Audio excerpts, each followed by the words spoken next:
Meus amigos, boa noite para todos. Inicialmente, eu queria me desculpar pela mineirice atrapalhada na ponte Rio-Niterói. Essa é a verdade. O mineiro precisa de um treino para andar por essas regiões numa sexta-feira, véspera de feriado. Tivemos que pegar a barca, foi uma grande aventura, mas graças a Deus chegamos com um certo atraso, que eu peço desculpa a todos, fazê-los esperar. Mas o sentimento maior de todos nessa noite é o sentimento de gratidão. Gratidão pela oportunidade de vir aqui, de conhecer essa casa, um local que possui um vínculo espiritual com a figura de Chico Xavier, a quem nós temos um vínculo afetivo e uma vontade muito grande de divulgar a obra. E é sobre isso que nós gostaríamos de falar hoje, sobre as cartas de Paulo. Mas vinculando o tema das cartas numa feição atual, dando um significado atual para o movimento das cartas de Paulo. Todos sabemos, sobretudo pela palavra do benfeitor Emmanuel, que a Paulo coube, abre aspas, diz Emmanuel, aclimatar a flor delicada do Evangelho ao clima inóspito do mundo. É porque o Evangelho é um conjunto de ensinamentos e de vivências muito sublimes, muito delicadas, não obstante a sua força. E o mundo da época, como o mundo de hoje, é um mundo muito atormentado e muito cruel, que ainda não tem aquela sensibilidade suficiente e adequada para receber a delicadeza das energias que fluem do Evangelho, das luzes que fluem do coração do Cristo para o orbe que Ele governa com todo o seu amor. Não é que o Cristo esteja distante de nós, seus tutelados. É que os nossos corações voluntariamente se distanciam muito dele, por uma questão vibratória. Ao desconectarmos com a nossa essência espiritual,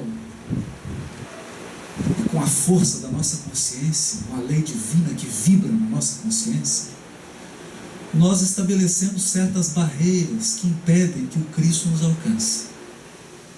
Embora todos estejamos sob a tutela misericordiosa do seu coração. A Paulo, então, coube aquele papel do comunicador, do educador. Ele precisava adaptar a linguagem do Evangelho, uma linguagem específica de um povo, uma linguagem que tinha suas raízes numa cultura muito específica. Ele precisava decodificar, traduzir aquela linguagem do Cristo para uma linguagem universal, que fosse possível ser entendida por habitantes de diversas culturas, de diversas línguas, de diversas regiões. E nesse trabalho de tradução ele encontrou muitas dificuldades, que não se trata apenas de substituir palavras. Ele precisava transmitir o espírito do Evangelho, num desafio imenso, porque em muitos casos fora a sensibilidade do próprio Cristo que talhou frases monumentais. Mas essas frases não faziam sentido em outras línguas. Então Paulo tinha que se dar ao trabalho de traduzir. Ele funcionou como uma espécie de agricultor que transplantasse uma árvore, uma planta, para um clima diverso daquele que aquela planta foi cultivada. É esse o sentido das palavras de Emmanuel. Se não fosse Paulo, talvez o Evangelho não tivesse chegado com toda a força que chegou até os nossos dias. Ele, então, é o missionário da universalidade do Evangelho. Mas como nascem as cartas? Segundo Emmanuel, no livro Paulo e Estevão, depois de fazer inúmeras viagens, muitas de barco, de balsa, tá certo que não era bem a ponte Rio-Niterói,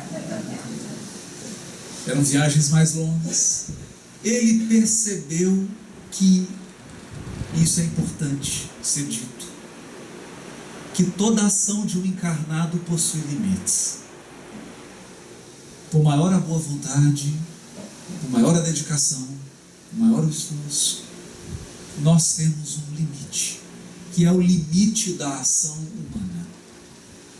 Ele não poderia se deslocar. Não era possível atender a todos os convites.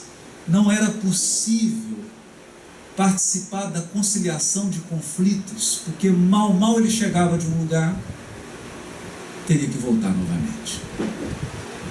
Ele estava na cidade de Corinto, era o final da sua segunda viagem missionária, depois que a igreja simples, como esse ambiente, porque as igrejas cristãs eram ambientes de profunda simplicidade. Onde há profunda simplicidade, geralmente há profunda espiritualidade.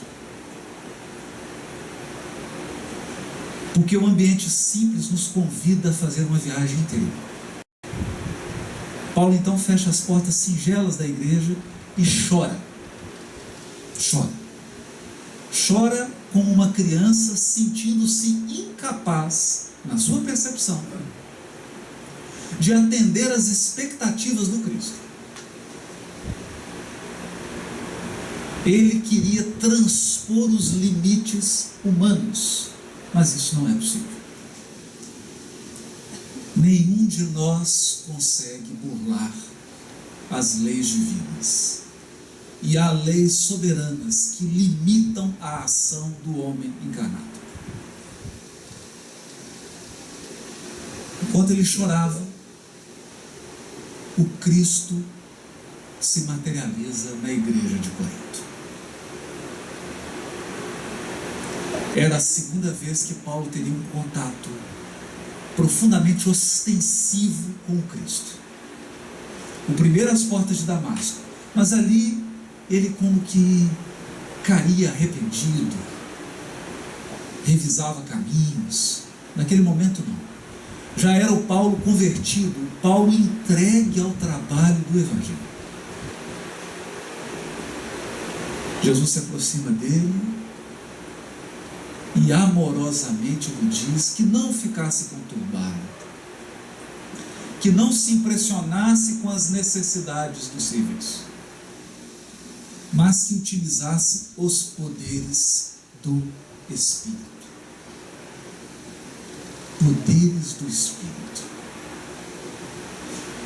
E Paulo não consegue extrair o Espírito da letra. Jesus, na verdade, contava-lhe uma parábola. Por que Jesus não utilizou uma frase direta? Porque as palavras do Cristo são de vida eterna. Jesus não fala apenas para uma situação específica. Ele fala para o espírito imortal. E queria deixar uma lição para a posteridade. Usa os poderes do Espírito. É que nós, enquanto estamos encarnados, nos impressionamos com os poderes do corpo. E eles são incríveis. Quem não se encanta com a visão? Com a audição? Com a habilidade das mãos? Com a beleza do corpo? Com a agilidade do corpo? Todos esses são recursos à nossa disposição para a obra do burilamento e do aperfeiçoamento espiritual.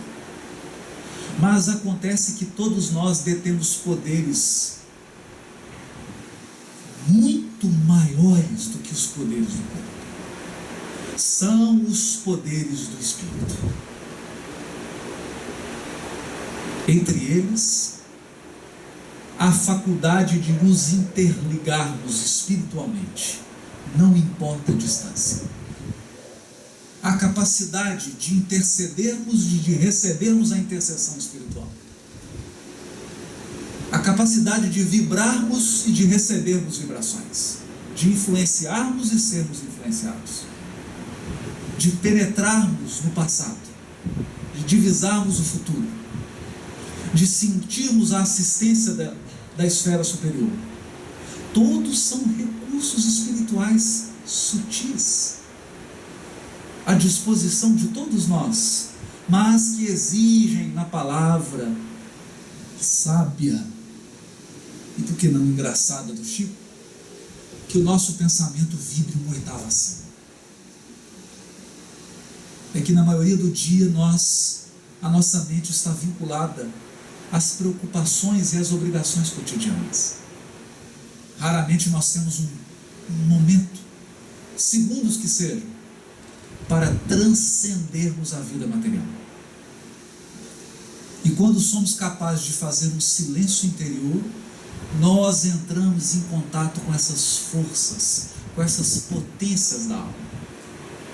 Paulo não entendeu isso de pronto. E quando Jesus capta a dúvida dele, diz assim: por que você não escreve? Escreve para as comunidades. Os de boa vontade saberão entender. Porque quem tem má vontade nunca entende nada, por mais que você explique. Os de boa vontade saberão entender. Porque o valor da obra não está na presença pessoal do missionário, mas no conteúdo espiritual da sua vida, da sua exemplificação, do seu verbo. O que Jesus queria dizer era muito mais do que escreva cartas. Era muito mais que isso. Paulo escreveu as cartas. Muitas se perderam. 14 chegaram até nós. E nós vamos falar um pouco sobre elas. Mas não era especificamente de cartas materiais que Jesus queria dizer. E Emmanuel vai frisar isso. Uma das suas mensagens, ele vai escrever: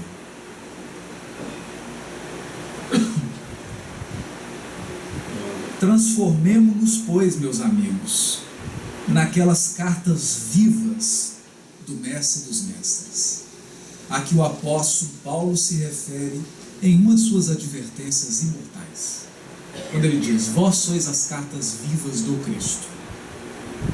Era sobre isso que Jesus queria dizer.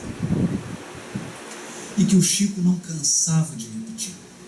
Ele dizia assim: as pessoas vêm aqui porque esperam ler na minha conduta o roteiro espiritual indispensável para as suas aflições. Muito cedo, Paulo percebeu que a carta viva era ele,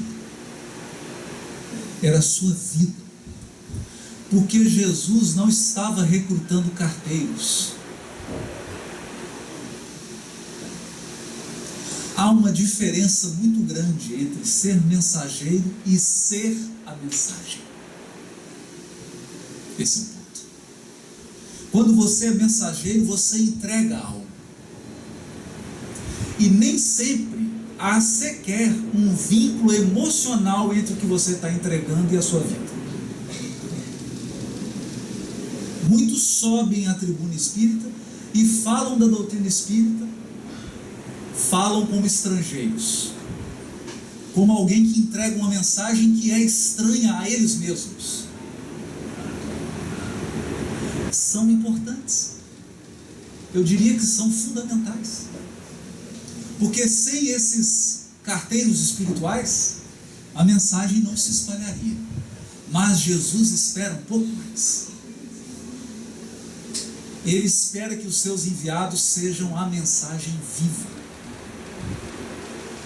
Nesse sentido, há um profundo comprometimento entre o que se vive e o que se fala.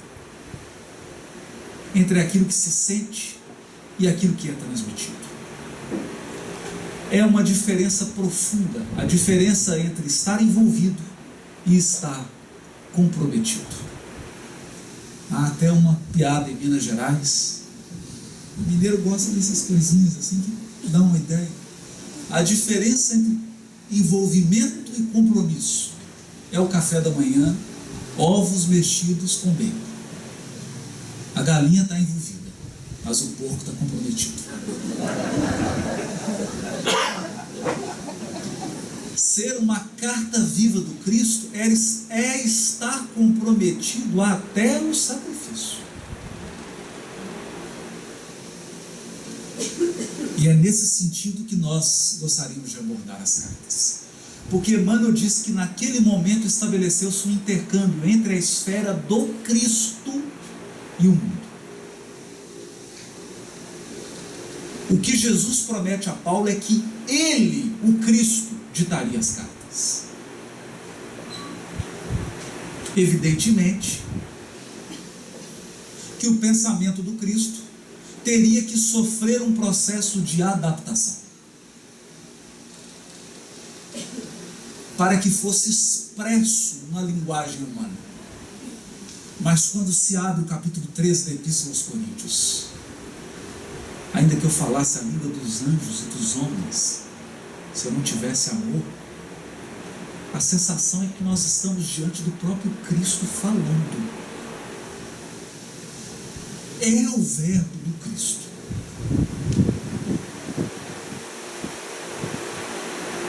É ele falando. Mas falando primeiramente na vida de Paulo.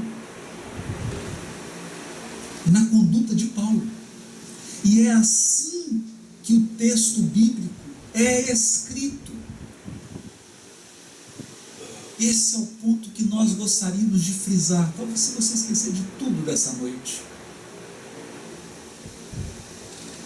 O único ponto que eu gostaria de realçar, quando nós abrimos aqueles vários livros da Bíblia, do Velho Testamento, do Novo Testamento, os Evangelhos, as cartas de Paulo, as cartas dos outros apóstolos e as novas cartas, que eu comentarei daqui a pouco, nós precisamos ter a noção clara que elas não foram simplesmente redigidas. A redação de uma carta é a ponta do iceberg. Para que ocorra a redação da carta, é preciso que haja uma vida antes.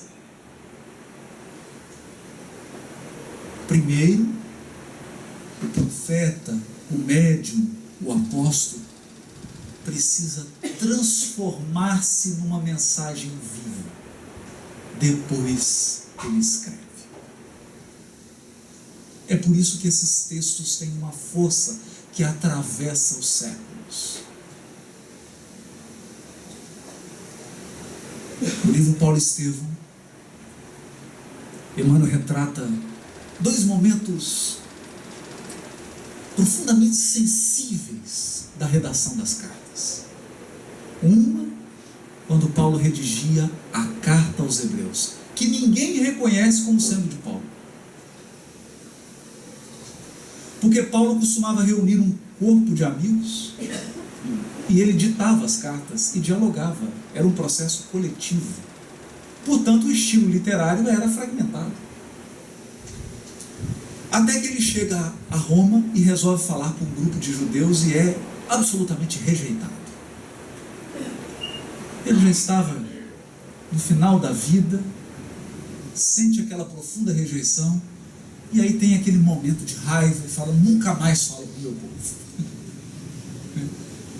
É comum isso. Na hora que ele está indo embora, um ancião o para e diz: meu filho, hoje você mudou a minha vida. Eu te peço, nunca deixe de falar para o seu povo. E Paulo estava preso, então ele tinha que ir na prisão a todo momento. Então ele aproveitava os momentos que ele tinha na prisão e diz Emmanuel que ele foi visto escrevendo de próprio punho uma carta para o seu povo. As ideias eram grandiosas, o estilo era eloquente, e não raro ele parava a escrita para chorar. É porque ali não estava um texto apenas, ali estava a vida dele. Toda a vida, toda a dedicação. Era a própria alma que ele colocava na pena. E quando termina a carta aos Hebreus, entrega a um dos seus companheiros, Aristarco, que a copia e distribui.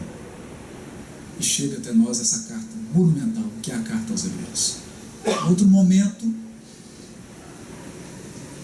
diz Emmanuel, na carta que ele faz a Timóteo, Paulo já começava a pressentir que chegava o momento da sua desencarnação. E como todo encarnado, ele vive um misto de sentimentos. Quando se aproxima o momento da desencarnação, você sabe que vai desencarnar, você, de certo modo, sabe que vai voltar para a pátria espiritual, sente uma certa alegria com isso, mas também sente um apego. Um sentimento humano. Do que você vai deixar, dos vínculos afetivos, das atividades, de sair de cena, que não é fácil, de abrir mão. Então, diz Emmanuel que ele está num misto. Ele diz assim: traz para mim aquela capa que eu deixei. E ao mesmo tempo fala que já está partindo, mas num momento muito delicado, diz Emmanuel. Ele escreve: só Lucas está comigo. E nesse momento ele desaba a chorar. Porque aquele que havia atendido multidões, aquele que havia esclarecido e socorrido milhares e milhares de almas, estava só. É o que o Emmanuel diz sobre a solidão dos cimos. Na ciência da elevação, é preciso aprender a conviver com a solidão dos cimos. Todo aquele que sobe experimenta uma certa solidão. E ele então começa a chorar. E na linguagem poética, brilhante de Emmanuel, ele diz que Paulo sente como que asas de anjo que adejassem de leve. Como que tocando de leve. Na verdade, ele não estava só. Estava acompanhado de missionários angélicos do próprio Cristo. É esse o clima. E são esses documentos escritos com suor, lágrimas, sangue, dos açoites, do martírio, que imprimem vida. E quando hoje nós abrimos uma carta de Paulo, nós sentimos a vida espiritual pulsando por debaixo da camada da letra. É isso que torna esses documentos portadores de luz suficiente para atravessar os séculos. Mas eu diria, e é nesse ponto que nós gostaríamos de frisar, novas cartas foram escritas. E eu me refiro aqui à psicografia de Francisco Cândido Xavier. Há uma diferença absolutamente gigantesca nessa obra psicográfica. É que ali está o testemunho de uma vida. Então, se me perguntasse, qual a maior obra psicografada por Chico Xavier? Eu diria, sem pensar, a vida dele. A vida dele é a maior psicografia. O resto é uma consequência. Porque ele permitiu que os espíritos escrevessem na própria vida dele. É na vida dele que estão as lições dolorosas da humildade. É na vida dele que estão as lições dolorosas da solidão, do perdão, do esquecimento, da coragem de suportar o abandono, da coragem de suportar a rejeição, da firmeza de suportar o ataque gratuito, a crítica infundada e maliciosa, venenosa, mordaz, a coragem de perseverar quando tudo indica que não há saída, a coragem de manter a esperança, naquele conceito de esperança, que outro dia eu recebi uma mensagem. Esperança é quando você primeiro coloca os pés, depois Deus coloca o chão.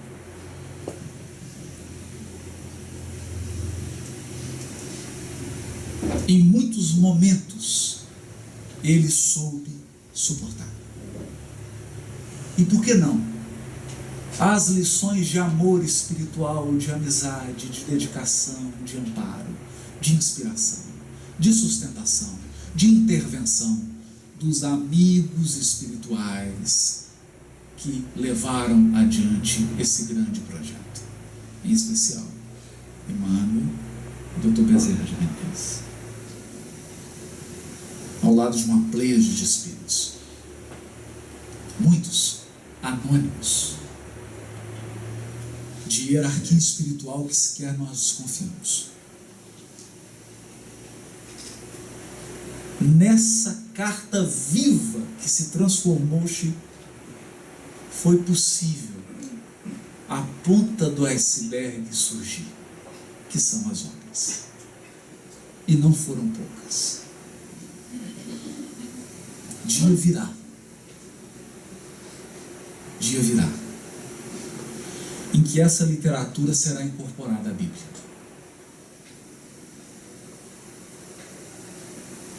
Porque não há razão de isolar uma carta de Paulo do livro Paulo e Estevão.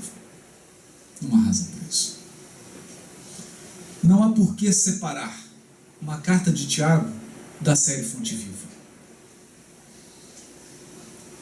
Não tem sentido. É um monumento, mas monumento feito de vida. Por isso que atravessa e vai atravessar os séculos. Nós queremos frisar esse ponto para mostrar o aspecto humano da revelação espiritual. Quem revela é Deus, e Ele o faz através dos seus emissários. Mas para que uma obra se materialize no mundo, é preciso que alguém ofereça as mãos.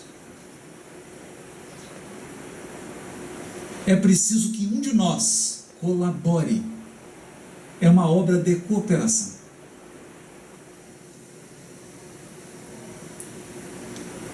E por trás de um trabalho dessa magnitude, sempre há uma credencial espiritual. Porque nenhum ser humano faz algo que atravesse o seu próprio tempo sem um respaldo espiritual. Sem um respaldo espiritual. E esse respaldo espiritual nos remete à mensagem de Emmanuel, intitulada Nos Dons do Cristo. Nós costumamos falar de caridade. Costumamos nos dedicar, muitos, por anos, por décadas, ao trabalho da caridade. Sobretudo a caridade material.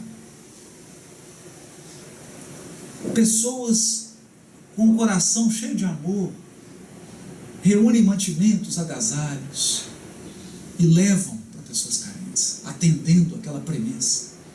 Outros, entendendo que a ignorância também é uma carência, levam uma palavra, a educação. Outros, entendendo que a perturbação psíquica e emocional é uma das maiores carências, porque leva ao suicídio, à depressão. trabalham voluntariamente na conversa fraterna, na assistência espiritual, no trabalho da desobsessão, toda a caridade.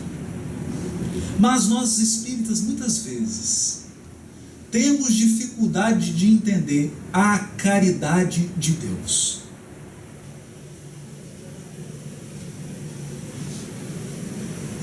Por que não? Se Ele é o amor,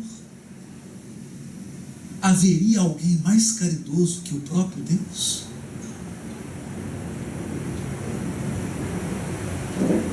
E nós muitas vezes temos dificuldade de receber a caridade do Altíssimo. E ela se manifesta. Se manifesta através da misericórdia, que faz com que cruze o nosso caminho pessoas, trazendo recursos, sem os quais nós não poderíamos prosseguir a nossa jornada. A caridade de Deus que vem através de circunstâncias que nos socorrem no momento em que nós perdemos todas as forças. É o amor do Pai envolvendo seus filhos, gratuitamente. Não é por merecimento, é caridade. E é preciso fazer suficiente silêncio para perceber Deus agindo, porque Ele age no mais absoluto silêncio, sem nenhum alarde, sem nenhum barulho. Nesse sentido, diz Emmanuel, para que a caridade ou a graça de Deus se multiplique na nossa vida, é preciso que haja uma conexão do nosso coração com os dons do Cristo. Isso significa aproximarmos do modelo, chegar a nossa vida à vida dele, fazer com que a nossa palavra esteja em sintonia com a palavra de Jesus, que o nosso verbo seja um verbo que traga esperança, que traga alegria, que incentive, que estimule, que oriente, que eduque, que jamais fira, que jamais diminua, que jamais menospreze. Fazer com que o nosso pensamento seja sempre um pensamento vinculado às forças superiores da vida.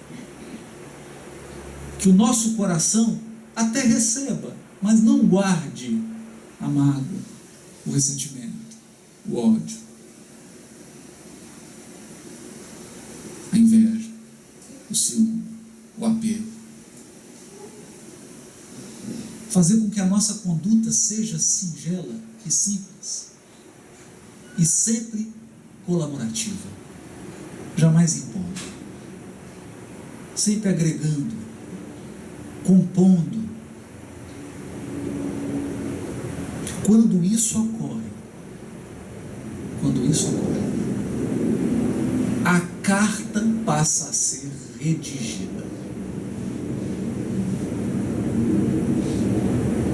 É como se o Cristo passasse a ter a oportunidade de escrever através de nós mesmos. Então alguém chega com a ideia do suicídio e nós somos, naquele momento, acionados como veículos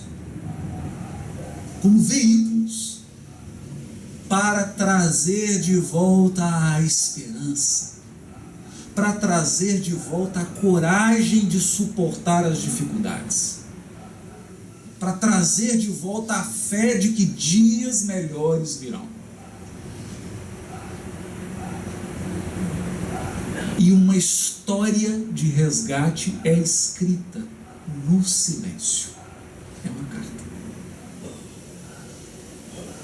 Ou quantos enfrentam graves problemas conjugais, estão prestes a abandonar as lutas do lar,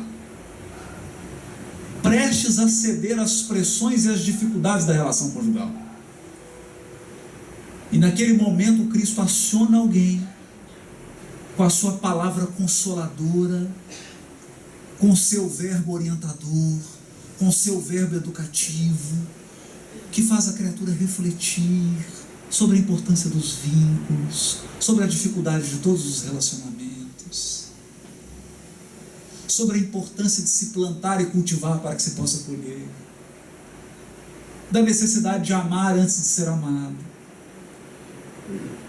da importância da família. E uma história é escrita, um romance é escrito no silêncio, às vezes, de uma casa espírita. É uma carta que está sendo redigida. E quando nós examinamos a biografia de Chico Xavier e pensamos apenas nos livros, que não são poucos, convenhamos. Outro dia nós passamos por uma experiência incrível, que nós estamos numa campanha no SER para recolher as primeiras edições de todas as obras do Chico. Então temos recebido doações do Brasil inteiro para a gente montar um acervo para preservar as primeiras edições, né? Conservar aquela... Porque imaginem se tivessem tido essa preocupação com as cartas de Paulo, talvez nós tivéssemos os originais hoje, né? Não tem nenhum mais. Isso nos preocupa. E revisões vão sendo feitas, revisões ortográficas, e a obra original, mesmo na época da imprensa, se perde. O tempo vai devorando tudo, né? Então a gente resolveu reunir isso, fazer uma digitalização e começar a pesquisar nessa obra. E aí o companheiro trouxe uma mala cheia de primeiras edições, e a gente foi colocando, e aquilo, à medida que ele foi colocando na mesa, aí você colocava assim, os romances de Emmanuel, os livros que comentam o Evangelho, a obra de André Luiz, obras poéticas, e aquilo foi sendo colocado na mesa, e foi dando uma emoção na gente, porque a gente falou, meu Deus, essa obra é grandiosa. Imagine, se ele tivesse recebido apenas os romances, já seriam... Apenas a série André Luiz já seria uma apoteose. Mas não. É um conjunto sensacional de obras. E aquilo vai sendo colocado na mesa. Mas depois nós voltamos para casa e ficamos pensando, e as cartas que foram escritas?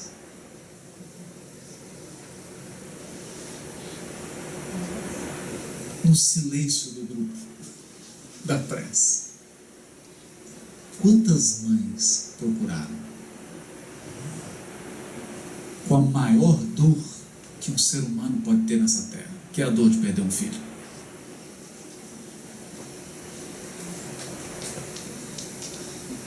E naquele momento, era o Cristo. Em última instância, era o Cristo. Que utilizava, poderia utilizar qualquer um de nós.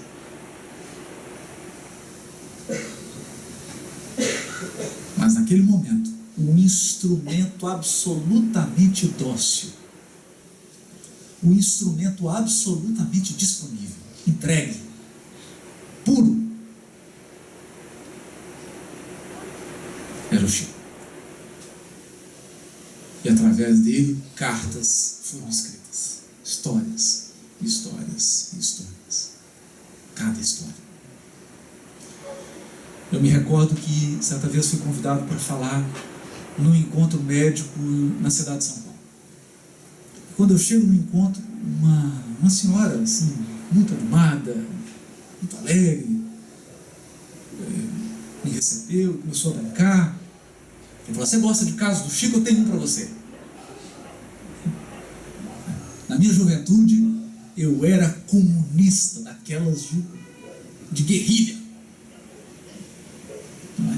de jogar bomba, radical, estava querendo revolução. E alguns familiares meus fizeram um absurdo comigo. colocaram dentro de um carro, dizendo que a gente ia para um lugar. Quando eu percebi, a gente estava no grupo explicando a pressa. E eu cheguei lá e vi aquele monte de gente, e o tal do Chico Xavier lá. Fiquei num canto e comecei a falar, mas isso é um absurdo.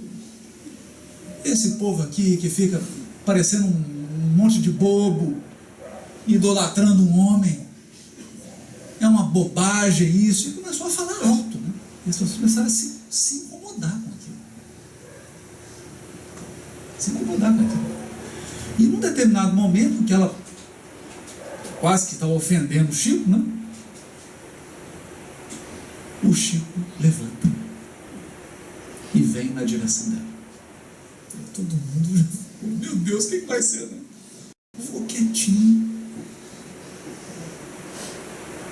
E na hora que o Chico chegou, ela falou, porque você é isso, começou a criticar, né? E o Chico falou assim, você tem toda a razão. Você tem toda a razão. Ela falou assim, não me venha adular não, não vem me adular não. Tá achando que vai me adular e vai resolver? O Chico ouviu e disse assim para ela, viva a sua experiência. Viva a sua experiência como comunista. Você ficará 10 anos nela. Mas depois, com essa mesma força, você vai voltar.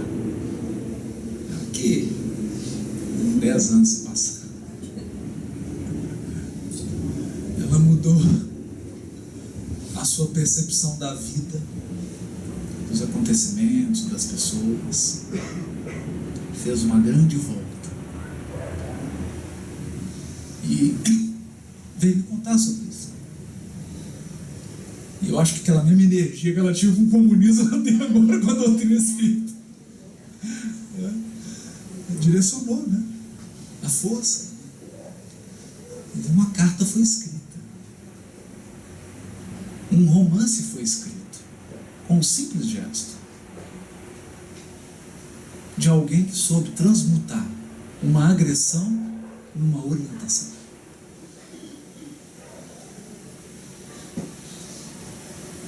Porque o Chico soube transcender o personalismo. Ela não estava agredindo ele. Ela estava de mal com a vida. No fundo, ela estava desconectada do Pai. Afastada do Criador. E quando nós nos desconectamos de Deus, nós experimentamos tristeza, alguns ficam tristes, deprimidos, outros ficam com raiva, agressivos. As reações são diversas, mas a causa é uma: afastamento da fonte que nos sustenta. Não há rio desconectado da fonte. Interrompe o fluxo. Interrompe. Então é como você encher o tanque de combustível. Você vai andar, mas uma hora a gasolina vai acabar. Por isso que nós só podemos fazer algo de modo permanente se estivermos conectados com as fontes que nos sustentam. Porque é elas que mantêm o tanque sempre cheio. Nós contamos com essas forças que nos amparam, nos guiam. Quando ela percebeu isso, fez o caminho de volta, mas um romance foi escrito. E quantos não o procuraram com a ideia do suicídio? Quantos não o procuraram à beira de cometer um grande erro que talvez só seria corrigido com 2, 3, 4 encarnações? E o romance foi escrito. A carta foi escrita.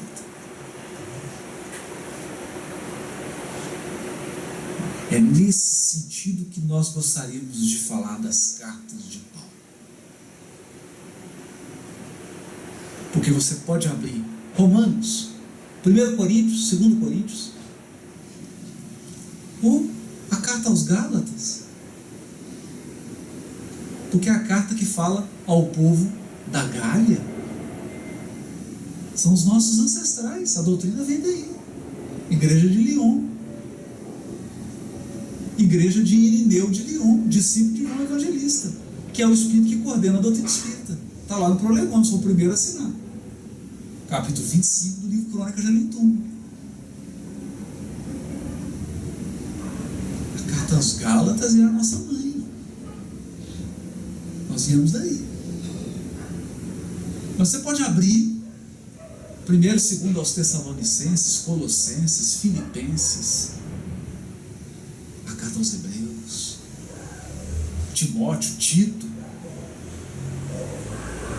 Mas se não tivermos essa visão de que Paulo escrevia a carta porque foi instrumento para solucionar um grave problema em alguma igreja cristã,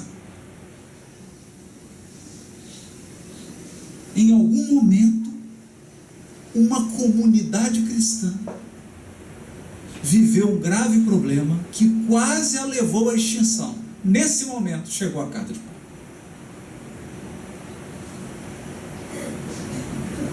Então Paulo não escrevia tratados teóricos. Aquelas eram cartas de socorro espiritual, de soerguimento. E se tem uma coisa que Paulo não pode ser acusado, é de ser morno ou frio. Paulo era sangue quente. Ele era tão amoroso e tão profundamente apaixonado pelas pessoas, que ele tratava as comunidades como se fossem filhos que ele não teve. Na carta aos Gálatas ele chega a escrever, e quando ele escreve isso eu penso, será que não era o Cristo dizendo por ele? Eu penso, porque é tão atrevido se for ele, mas é tão amoroso se for o Cristo. Ele escreve assim aos Gálatas: vocês querem que eu vá aí com vara ou com carinho?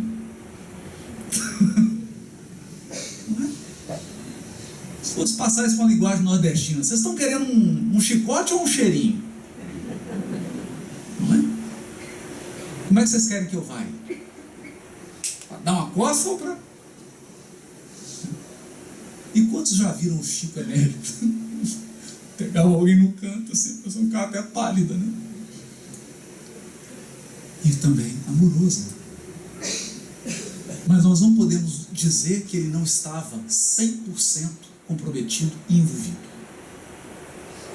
Ele de fato amava. Ele falava como alguém que ama. Essa é a diferença. Porque hoje nós vivemos um mundo em que as pessoas querem ser politicamente corretas. Então elas te falam superficialmente. Mas quem te ama vai falar e você não vai gostar. E você vai ficar vermelho. E vai ficar bravo. Mas é o que você precisa ouvir. É o que você precisa ouvir. Que é o que ninguém tem coragem de dizer. É quando alguém te diz assim: o que você está fazendo é um equívoco espiritual. Você está abandonando seu compromisso. Você fuga. Toma juízo.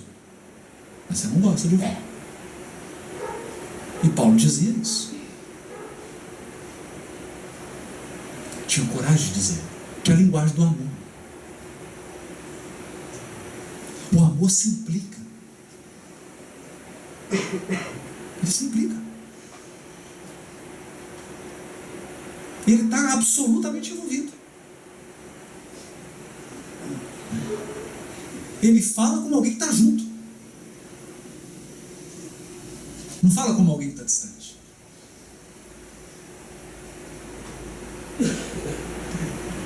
E é nesse sentido que Paulo se transforma no grande veículo.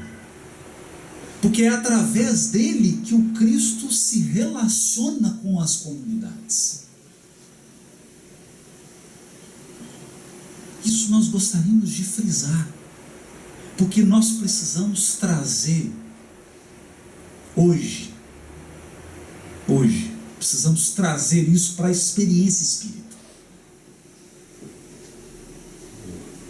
Nós vivemos hoje uma crise de espiritualidade.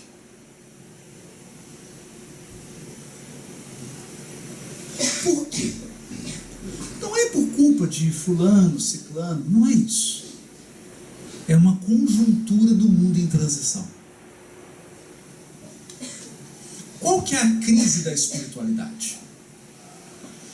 Tudo hoje no mundo está num pacote com código de barra. E nós acreditamos que a experiência espiritual vem num pacotinho com código de barra. E você adquire.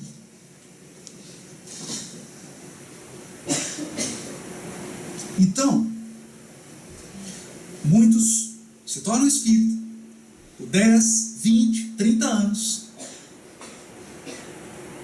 Mas no exame de consciência reconhecem que nesses 20, 30, 5, 2, 3 anos não tiveram uma experiência de espiritualidade.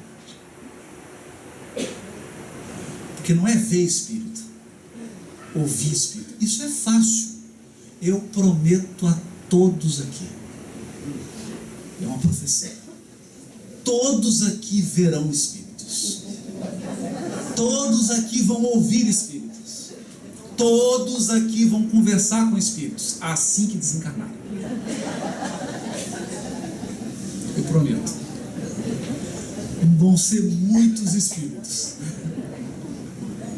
Todos vão se tornar médiuns incríveis. Vão ver espírito perfeito. Conversar, tocar. É esse o ponto? Essa que é a experiência de espiritualidade? Não.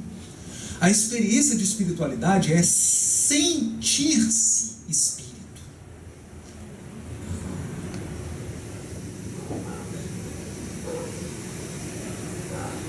Ter aquele sentimento. Eu sou um espírito imortal, meu Deus.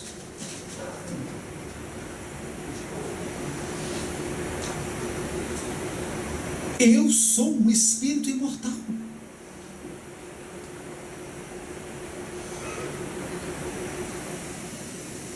Aí você olha para alguém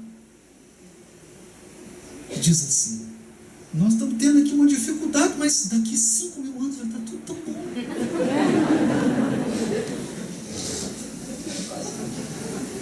Daqui 5.000 anos ele vai estar ótimo, eu melhor ainda, se Deus quiser.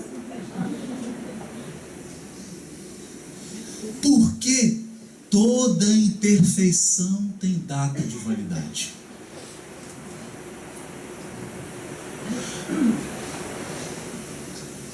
É o que Jesus diz no livro Boa Nova, ditado por Humberto Campos. Até que a esponja do tempo sugue as imperfeições humanas. Então quem suga as imperfeições humanas? O tempo, e vai sugar todas. Não vai ficar uma em você. Vai sugar tanto que você vai ficar um espírito puro.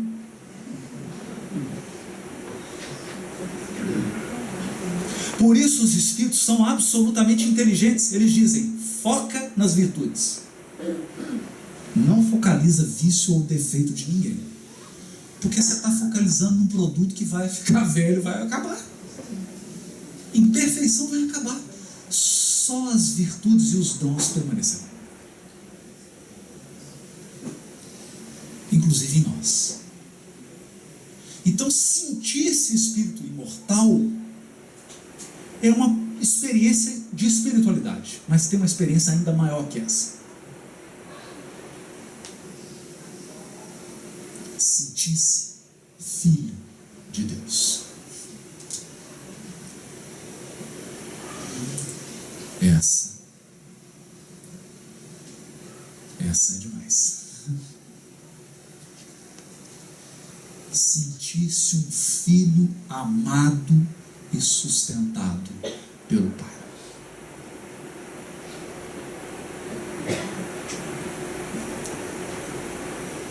Quando nós fazemos essa profunda experiência, tudo muda. Porque nós passamos a enxergar com as lentes do amor. Do amor.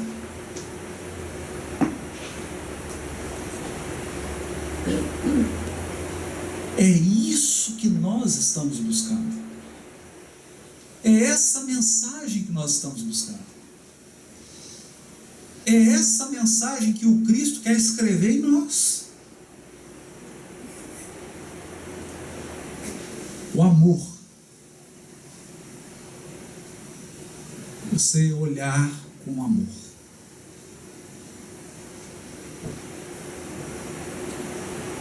Sobre essa carta, é uma grande carta. É a maior carta. Eu queria trazer apenas alguns apontamentos.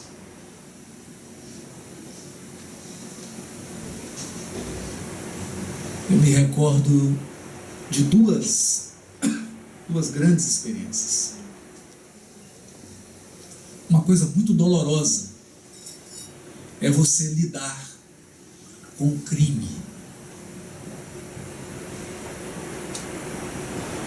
Porque com as luzes do Evangelho e da doutrina espírita, a gente percebe que vírus ebola, isso é coisa simples.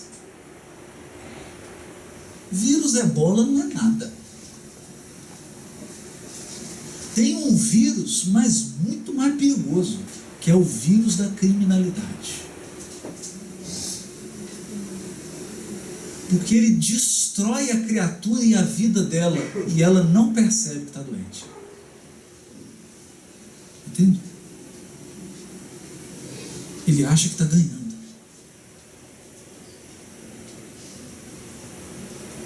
Ele acha que está bem.